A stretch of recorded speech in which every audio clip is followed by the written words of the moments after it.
Hello, I'm Jeremy, and welcome to another episode of RevUs Reviews. I love Adult Swim. It's like a modern version of Channel 62 from the film UHF. They have some of the most weird, creative shows on television. And while they occasionally have some failures like Mr. Pickles and King Star King, most of their shows are awesome and beloved by a lot of people. However, one of my most favorite Adult Swim shows has been getting a lot of undeserved hate from the cartoon community. That show is the masterpiece of weirdness known as 12-Ounce Mouse. One of the reasons I like 12-Ounce Mouse is the reason most people hate 12-Ounce Mouse. It is stone cold surreal. 12-Ounce Mouse is dripping with weirdness. I'll give you a good example. In episode 2, Signals, Fitz and Shark are talking when the room randomly fills up with water and they talk in indistinguishable bubbling. Why? No reason. And there are a lot of scenes like that where things just happen for no reason other than the fact that it's bizarre. A woman screams like a truck horn, a bug crawls on Shark's wall, Skillet explodes for no reason. It's just layer after layer of madness. Also, I like the conversations between the characters.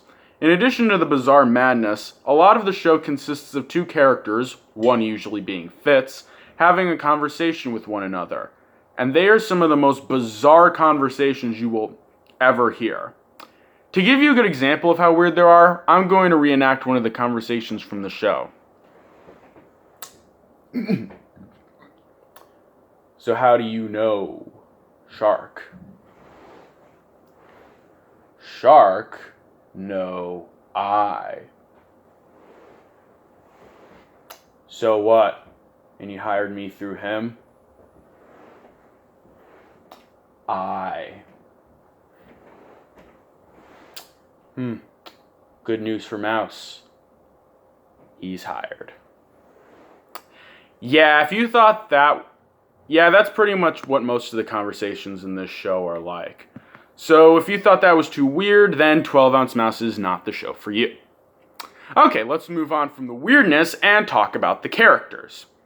First, the 12-Ounce Mouse himself, Mouse Fitzgerald, aka Fitz. Fitz is the perfect example of an anti-hero. While he does do a lot of bad things, you can tell he's not really morally bad. He's just kind of a rebellious slacker who doesn't care what people think about him. And while in the first episode he does things like blow up an apartment building, rob a bank, and act inappropriate towards a man-woman, as the series goes on, he turns into a more well-rounded character and loses some of his more awful character traits.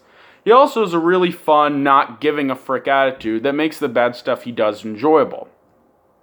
I also like the relationship between Fitz and his sidekick Skillet. Despite Fitz's not caring attitude, you can tell that he really cares about Skillet. He treats him like his partner in crime and his best friend. There's even a scene in one of the episodes where Fitz tries to save Skillet from New Guy, a red ghost who has an obsession with Skillet. And Fitz even says, "Skillet's my only friend." It's one of my favorite moments in 12-Ounce Mouse because it's a rare moment of compassion from Fitz, and it's a highlight of how important Skillet is to him. Speaking of Skillet, let's talk about him. Skillet is one of the more meh characters in the show. He doesn't have that much of a personality, and his constant screeching can get a little annoying.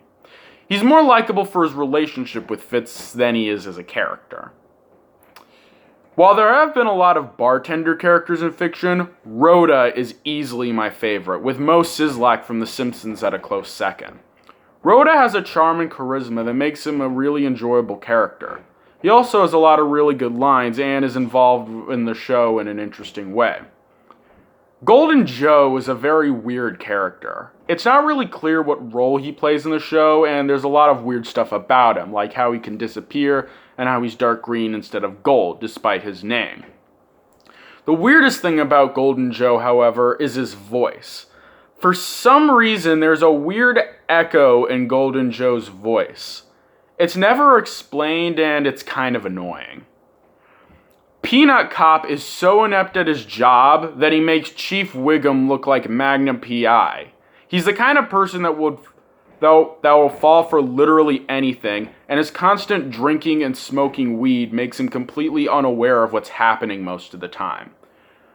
Of all the characters in 12 Ounce Mouse, Rooster is my favorite. He's like a combination of Morpheus from The Matrix and Old Man McGucket from Gravity Falls. He has a strange obsession with corn dogs, an unexplained hook hand, and likes to play his classical guitar.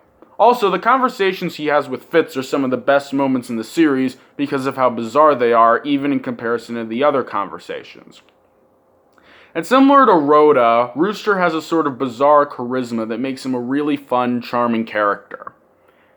I basically just says I puns all the time. He's a fine character, not that much to say about him. And now let's talk about the villains, Shark and Rectangle Businessman. As bizarre and weird as the other characters are, you can at least tell what they're like, but anything could be going on in Shark's mind. He's like half boss trying to seem cool, half evil genius, half I don't know what.